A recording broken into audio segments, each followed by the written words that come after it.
안녕하세요. 오늘은 우리가 매일같이 스쳐 지나가는 이 전세버스에 대한 이야기를 좀 해볼까 합니다.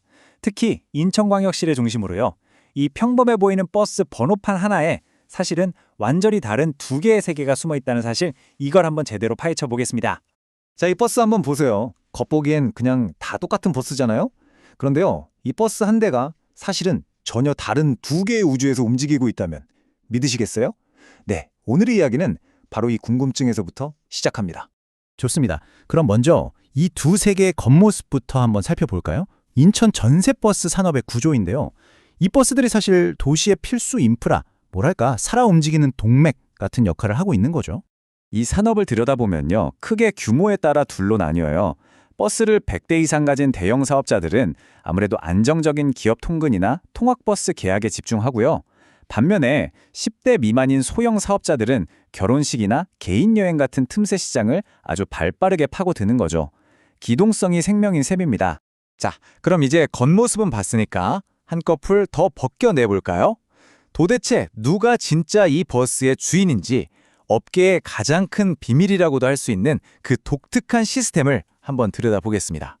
네, 그 비밀의 이름은 바로 지입제입니다. 어쩌면 한국 전세버스 시장을 움직이는 보이지 않는 엔진이라고 할 수 있겠는데요. 이게 뭐냐면요.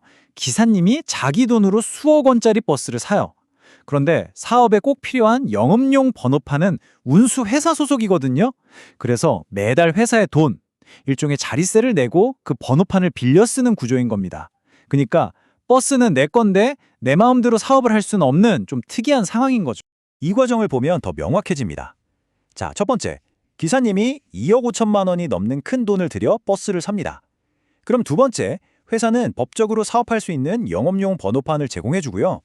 세 번째로, 기사님은 그 대가로 매달 관리비라는 걸 회사에 내는 거죠. 그리고 마지막 네 번째, 이제부터가 중요한데 일감, 그러니까 손님은 기사님이 직접 알아서 찾아야 합니다. 결국 회사라는 울타리 안에서 활동하는 1인 기업가, 자영업자라고 보시면 딱 맞습니다. 자, 그런데요. 이 복잡한 구조를 파헤칠 아주 의외의 단서가 있습니다. 정말 사소해 보이는 물건인데 바로 물티슈입니다. 뜬금없이 웬 물티슈냐고요? 이 물티슈가 이 시장에 아주 깊은 균열을 보여주는 결정적인 증거가 될 겁니다. 왜? 바로 이 숫자입니다. 2000. 이게 뭐냐면 산악회 손님들을 태우는 관광버스 한 대가 한 달에 쓰는 물티슈 개수예요. 평균적으로요. 2000개. 정말 어마어마한 양 아닌가요?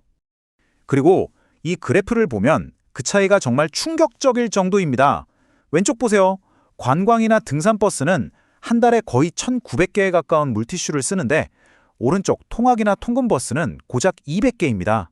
와우, 거의 10배 차이잖아요? 아니, 똑같은 버스인데 도대체 왜 이렇게까지 차이가 나는 걸까요? 바로 그 질문에 대한 답이 오늘 이야기의 핵심입니다. 자, 다음 슬라이드를 보시면요. 이 물티슈 사용량의 차이가 결국 뭘 의미하는지 알 수 있습니다. 그건 바로 우리가 지금까지 하나의 시장이라고 생각했던 전세버스 시장이 사실은 완전히 분리된 두 개의 세계였다는 겁니다. 네, 보시는 것처럼 시장이 완벽하게 둘로 나뉘어 있습니다. 왼쪽은 주말 등산객이나 각종 행사를 뛰는 레저 시장이에요.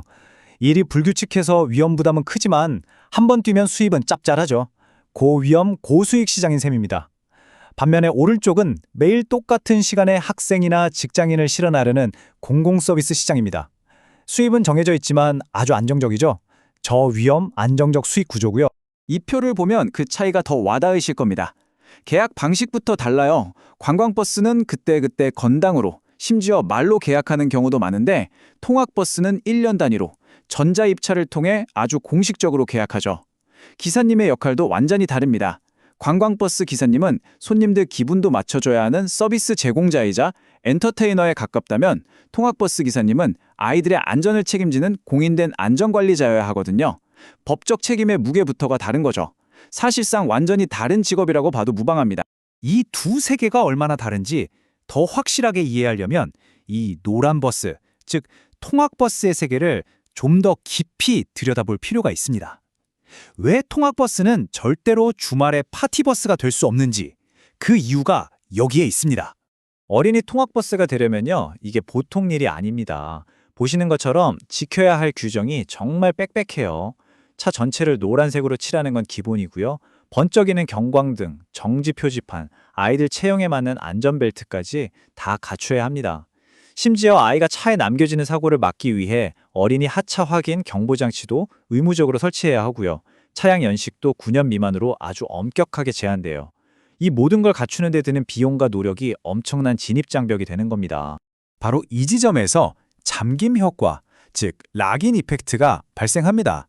이렇게 한번 노란색 통합버스로 완벽하게 개조된 버스는요, 외관부터가 나는 아이들을 태우는 차라고 말하고 있잖아요.